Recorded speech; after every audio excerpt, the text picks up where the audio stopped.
I'm delighted to be joined by our European Solheim Cup captain, Suzann Pettersen, and vice-captains Laura Davies, Mel Reid, and Carolina Martens.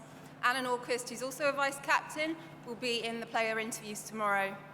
So first I'll ask a couple of questions of my own and then open it to media. And we'll also take questions on Zoom. If you have a question, please raise your hand on Zoom and we'll come to you, and please unmute the mic. So, Suzann, last year you retained the Solheim Cup in Spain. What would it mean to win here in the USA? Wow, it's been a quick year since Spain. Obviously, it was a quick turnaround, fast celebration, but obviously being back in the US is different. Everyone we're all aware of that. At the same time, I think it's a great challenge to try and go out there again and get the job done. The players are all up for it, but we know it's going to be a big task. Mel, how does it feel to be back in the team? Yeah, I mean, obviously it's a huge honour. I think everyone's quite aware how much I love a Solheim Cup, so to be part of another team, even as a vice-captain, is a huge honour for me. Yeah, I think the team shaped up really well this year, and obviously I've got, and including Anna, 3 great captains beside me. Yeah, I think the vibe in the team room is good, and listen, you know me, I just love Solheim Cup, so whatever role I have to play in that, I will jump at the opportunity. Laura, what's your role this week, and what have you been focusing on? Well, just supporting the captain, making sure the players have got what they want, get them where they need to be, watching them play, encouraging them. It's just a role it's really good fun, to be honest with you. To call it a job is not really accurate. It's just great to be involved with these young players. They're so good. Such a nice group of girls as well, which is fun for me to be around them, because obviously don't play anymore. But yeah, the whole week so far has been great, and the facilities that they've given us are out of this world. It's one of the best. But we've been to some great venues, but this is getting close to the top of the list, especially if we win. Carolina, what does your role entail? I think all of us and Anna, we complement each other very well. So we all have, the same goal and the same things to do at the same time. We all have the things that maybe differentiates us as well. And so obviously the first thing that we're here for is to make sure the players have everything they need, just to always make sure that they're prepared, that they are ready to go, and that whatever we can do, we will do for them to make sure that they're fine. At the same time, I think I have a little bit of what can you say? Just taking care of some of the personalities and making sure that everyone's happy and everyone, has everything that they need. Do we have any questions from the floor? No? Okay, Di. Good old Di. Sorry, I felt like I was at school. I mean, it went straight up, didn't it? Suzann, girls, at the end, you surprised the Ping Junior Solheim Cup team with some outfits the other night. How exciting was that, and what advice did you give to the young girls? No, it's this is the first time I've actually gone to see them off-site, and I think it was quite a surprise. So it was kind of a super cool experience to get to meet these young girls. Some of them are fairly young as well. Like, I think the youngest on the European team is 14 and a half. So I mean, it was great meeting them. Try to give them some encouraging words. I don't know if it stuck or not. But I think it was obviously a very natural thing for us to do. They support us, we support them, and I think it's a great they are the future of this game, and I think the Solheim Cup is a result of that. I don't know how many past junior Solheim Cups players are on both teams this week, but it seems to get more and more. So it seems to be a great channel to feed the youngsters through what is already a great system into the major event. And you posted on your Instagram that the girls, they looked mint yesterday in your outfits. How important is golf fashion and how it's evolved over the years? Because, if you look good, if you feel good, you play better and also far more comfortable. So has that been chat in the team room that the girls actually like their outfits this week? You know what? There's one thing I'm never going to become, and that's a clothing designer. But I've learned a lot over the last 3 years, and you have to make decisions, and you have to kind of have opinions. But I've been leaning on the expertise from Ping, who's been supplying us, who's been great to work with. I think it's more the colors, more than kind of the style. And I think it's important to kind of feel presence at the golf course. Certain colors pop more than others, and yeah, so some colors represents different kind of energies. So, but it's being European, we kind of seem to stick with our blue and yellow for a lot of times. But it's nice to kind of mix and match a little bit. Looking very smart, I must say. Laura, quick one to you. You've been involved in the Solheim Cup since 1990. How much has it evolved and changed over the years? You just fueled them. They've been asking who the oldest is, and obviously it's me. But yeah, no, it's from Lake Nona in 1990 and then Dalmahoy in 92 and beyond. There's no comparison to what it is now, the infrastructure, the support the teams get now. It's a world-class sporting event. I personally think it's probably the best women's world event in sports. The drama of the last 4 or 5 cups has been incredible. And it's on the world stage now, and people want to watch it. People want to come. We've heard the numbers that are coming this week. And, you know, back in 1990, there was probably 30, 40 people watching us play. And you had some of the best golfers in LPGA history, Nancy Lopez, Pat Bradley, but it just didn't have this gravitas that it has now. But it had to start somewhere, and the foresight of the Solheim family, how they thought of it. I mean, it was, I suppose, an obvious fit with the Ryder Cup getting stronger and stronger. But they were the ones that stepped up, and they've created a monster, and it's great fun to be involved in it. Bethan? Hi, Suzann. Hello, Bethan. Hello. I was wondering if you could just comment on the golf course and which type of player you think it favors, and can it be set up to favor a certain team? Well, I think this is a very nice piece of property. For me, a very typical American golf course.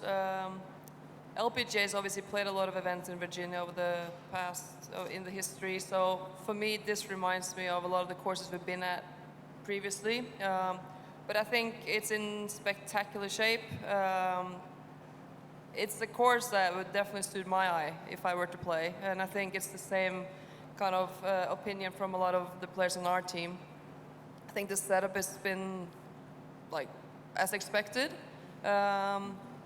I would say without too much rough, you have the long hitters, could be an advantage on some holes. But at the same time, I think it's a pretty straightforward golf course. There are some reachable par 5s for the longest ones. Par 3s are good. So the way it sits right now, I think is very playable for any type of game, really. They cut the rough on over the weekend. Had it been a little bit higher rough, maybe it would have been more advantage of fairways hit. But now I think it just opened up for, I don't know, bombers. Is there anything that you're doing differently this time around to last year in Spain? And do you have like a theme for the week in the locker room?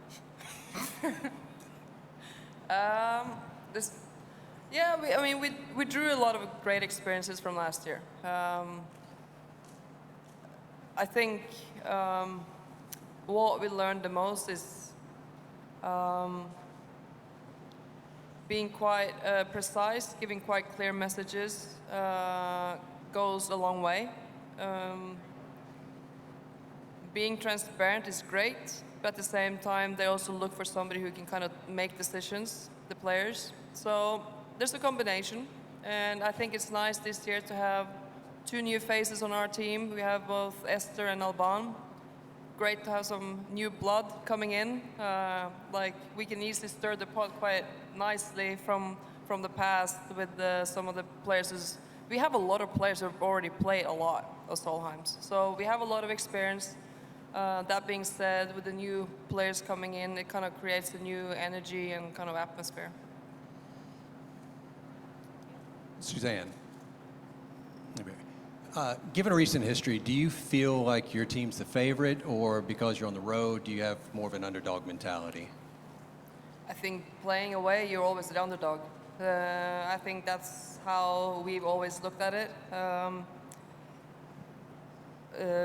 Yeah, if you look at the previous 3 Solheims, we've come out on the high side, and we're going to try and keep that going for sure. At the same time, being away, I'm very happy to kind of leave the pressure to the Americans to say they are the home favorites.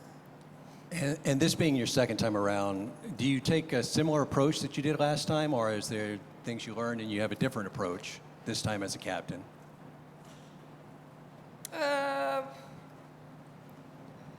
I think it's fairly similar. The players obviously have gotten to know me a little bit more, the ones who didn't know me that well last year. Like I said earlier, last year I tried to be quite transparent, and I think that was maybe not, it didn't come across the way I was hoping it was going to, so I'm going to be quite direct with the players, and whatever we agree on is pretty much what's going to be the decision making. So the players are all here to play, we're all here to win, and whatever match or pairings we decide, the players are all up for it. So that makes it a lot easier for us as well. Suzann, I wanted to ask you about Charlie as the highest ranked player on Team Europe. What do you want to see from her this week? And the follow-up would be, do you get the sense that she's comfortable with her celebrity status online and social media, Instagram, 600,000 followers, that kind of deal? Celebrity status? That's a new one. We're just happy Charlie's already showed up. Don't know. Charlie's on fine form. She's flying high, doing her own thing. I actually think she's in a great spirit. She loves the Solheim a lot. And thankfully we only have one of her on our team, because imagine having 12 of her, that would be kind of a handful. But we've learned to deal, I mean, I know Charlie fairly well over the years. I've played a lot with her. I really enjoyed being paired with her. So I feel like I've seen every side of her, kind of from a playing and kind of trying to be a captain. So I'm really happy to have Charlie here, and she's been excited over the last month or so, and she's been trying to prepare the best she can to come here, coming out on her best side. For the assistants, I'm wondering if you could compare Suzann's approach as captain to some of the other captains you've been around in Solheim history. Well, I've played under quite a few captains over the years, and never played under Beanie or Katrina Matthew, but they have a lot of similarities for me with their approach. It's very direct. Players know where they stand, and they have huge respect because they've both been such great Solheim Cup players. And you know, that's the one thing players can look to, the new players. They might not have seen them necessarily playing at their very best, but they can look at their records and realize when they say something, they're saying it from a good position of knowing what's gone before. Some of the captains over the years, Mel Reid, all different. They all bring something different, but I would say the last 2 captains for me have been in a very similar vein, although very different personalities, but they bring the same sort of traits. And maybe that's why we've won the last 3, because what they bring is a good combination of great history in this tournament plus respect. Suzann, what's the challenge like of being a captain while not actively playing and still managing your team while not out on tour all the time? I think the hardest thing that I experienced last year, and I thought it was actually not as hard as I anticipated. It was actually to kind of, once the players are on the first tee, you have no control. And you know, it's always easier to kind of be inside the ropes, having the club in your own hand, and you're in charge. Now you're just like crossing your fingers, like hoping for the best, hoping that the preparation you've kind of done is good enough. And then you literally just have to let them go and kind of do what they do best and trust that. I'm a little bit of a control freak, so I thought that was going to be a lot harder last year, but I really enjoyed just sitting on the sideline, watching these phenomenal golfers getting the job done. I mean, win or lose, all you want is for them to go out there and play their hearts out, and that's all you can ask. So I think I think that was kind of the best experience that I drew from last year. Who do you think needs to rebound or improve the most from last year for the team to potentially win this year? I mean, it could be nice to maybe have a little bit better start.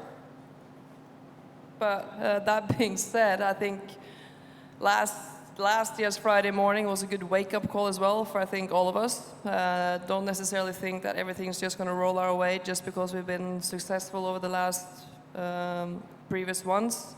So, and I think that's still kind of quite fresh in all the players' mind. Yeah, trying to be consistent in each session.